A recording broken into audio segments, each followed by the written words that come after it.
여호수아서 10장에 있는 내용은 이제 9장에 연결이 되는데 기브온 거민에 대한 이야기예요. 가나안 정복 전쟁을 하면서 가나안 땅에 있는 모든 민족을 다 멸망시켜야 되는데 한 민족을 멸망을 못 시키는 형편이 됐어요. 왜냐하면 기브온 거민들이 이스라엘이 쳐들어온다는 걸 알고는 미리 변장을 하고 뭐 곰팡이 난 떡, 낡은 신발, 낡은 옷을 입고 와가지고 우리가 먼 데 있는데 우리 화친합시다. 그러니까 먼 데 있는 줄 알고 하나님께 여쭤보지도 않고 그냥 바로 평화 조약을 체결한 거예요. 그리고 그들은 하나님을 믿기로 결심을 한 거예요. 그리고 조금 가다 보니까 기브온 거민들 거기 있는 거예요. 바로 가나안 땅에 사는 거예요. 그것 때문에 백성들이 너무 화가 나가지고 우리가 차지할 땅을 저들이 차지하게 되지 않냐 그대로. 왜 하나님 이름으로 맹세해갖고 여쭤보지도 않고 이게 체결을 했느냐. 그러니까 리더십의 타격을 받게 되고 백성들이 원망하게 되고 여호수아와 그 지도자들은 이제 얼굴을 들 수 없게 됐어요. 하나님의 말씀도 지킬 수 없게 되었고 백성들에게 원망받게 되고. 그런데 10장에 딱 오면서 무슨 일이 벌어지냐면은 이 예루살렘 왕, 그러니까 그때는 이제 이스라엘 왕이 아니죠. 아도니세덱이 그 아모리의 왕들, 도시국가들, 왕들이죠. 4명과 함께 연합을 해갖고 자신들을 배반했다고 이 기브온 거민들을 치로 군사를 조직해갖고 쳐들어옵니다. 그러니까 기브온 거민들이 급하게 멀리 있는 여호수아에게 길갈에인가요? 거기를 사람을 보내갖고 우리 좀 도와달라고 그럽니다. 여호수아가 그냥 그 소리를 듣자마자 달려가서 그들을 진멸시키고 도와주는 이제 그런 일이 일어나요. 자, 이제 이것을 통해서 굉장히 중요한 그 조건 없는 돌봄의 성경적 원리를 우리가 알 수 있습니다. 왜 우리는 조건 없는 돌봄을 해야 되는가? 그리스도인들 그래야 되는가? 첫 번째 이 조건 없는 돌봄은 자기를 초월하는 길입니다. 무슨 말이냐면 지금 그들이 요청했을 때 여러분 같으면 어떻게 했어요?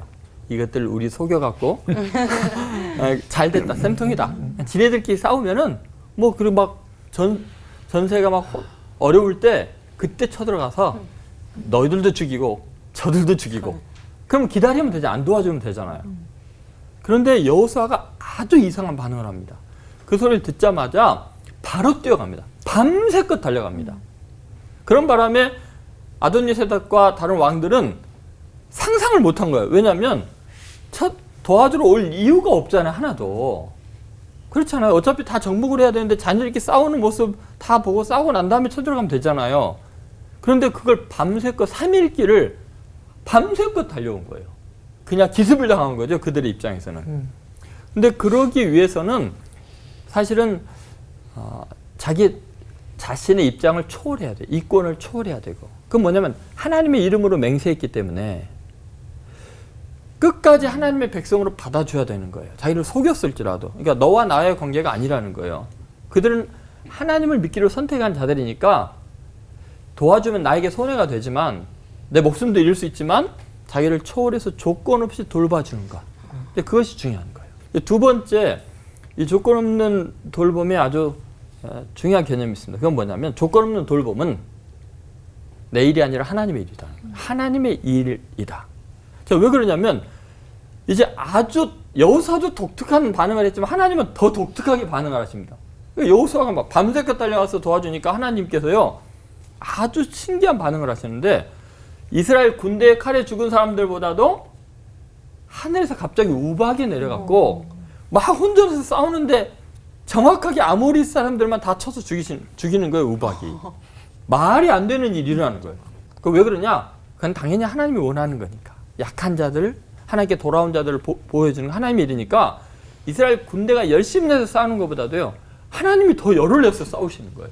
그러니까 우리가 조건 없이 누군가를 돕는 것은 진짜 하나님이라는 거예요. 조건이 있게 하는 것은 다 자기 일이고요.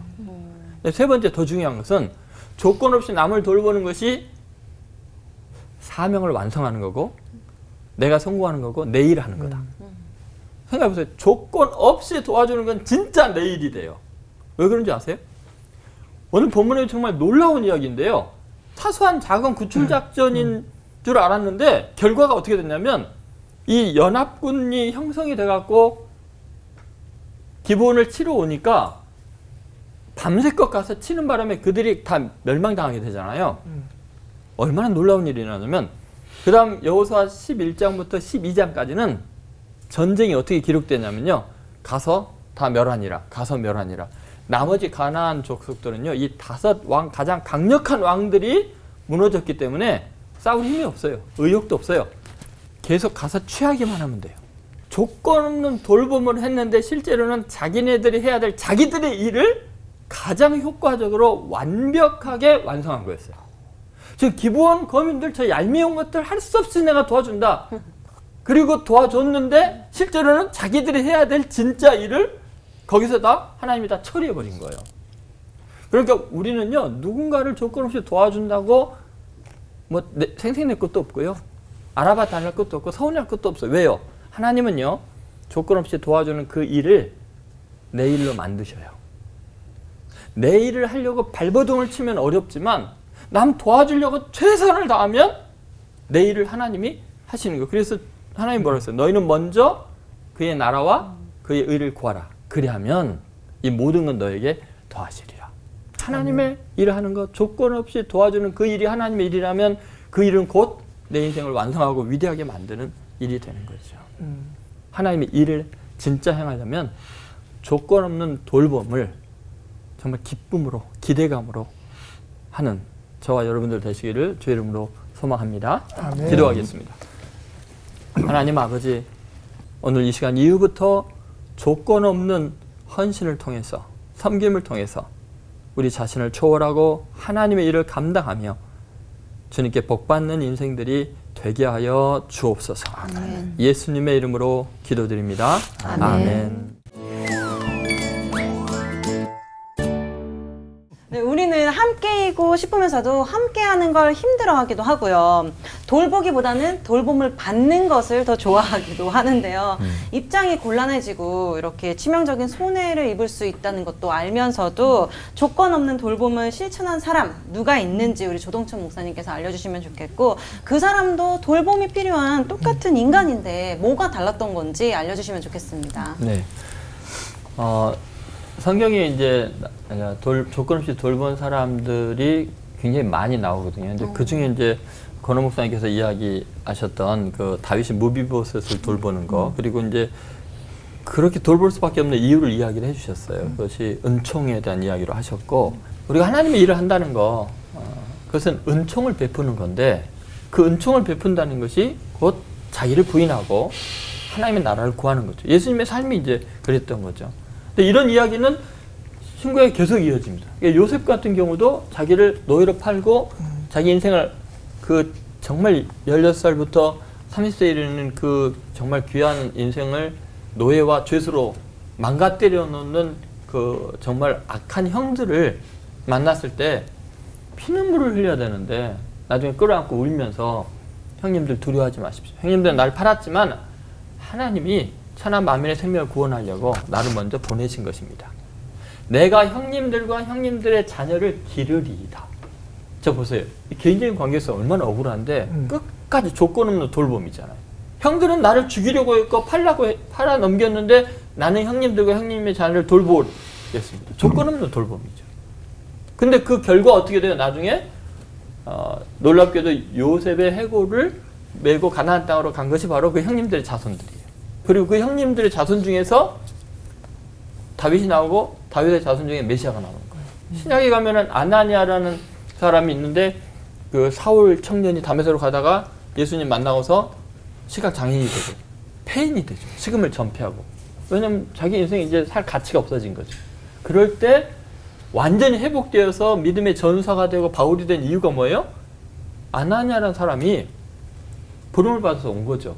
사울을 찾아간 거예요. 그래서 너 나 죽이러 왔지, 놈 잘 만났다 하고서 눈도 안 보이고 기운도 없으니까 두들겨 패고, 그게 아니라 그를 끌어안고 하는 말이 뭐냐면, 형제 사울아, 주께서 너에게 성령 충만하게 하신다. 너는 이방인을 위한 그릇이다. 그 순간 예수님을 만나서 변화된 게 아니고 폐인이 되었는데, 이제 하늘에서 들리는 소리가 땅의 현장 속에서 자기를 돌보는 사랑으로 느껴지니까 그 하나님의 은총을 사람의 돌보는 손길을 통해서 깨닫게 되니까 이게 진짜구나. 이거 괜히 공허한 소리가 아니구나. 나는 이 복음을 위해서 헌신하겠다고 즉시로 일어나서 예수가 그리스도로 증거하고 다니거든요. 예수님이 그러셨던 거 아니에요. 그래서 조건 없는 돌봄, 이것은 정말 중요한 복음의 본질적인 요소다. 그렇게 생각합니다.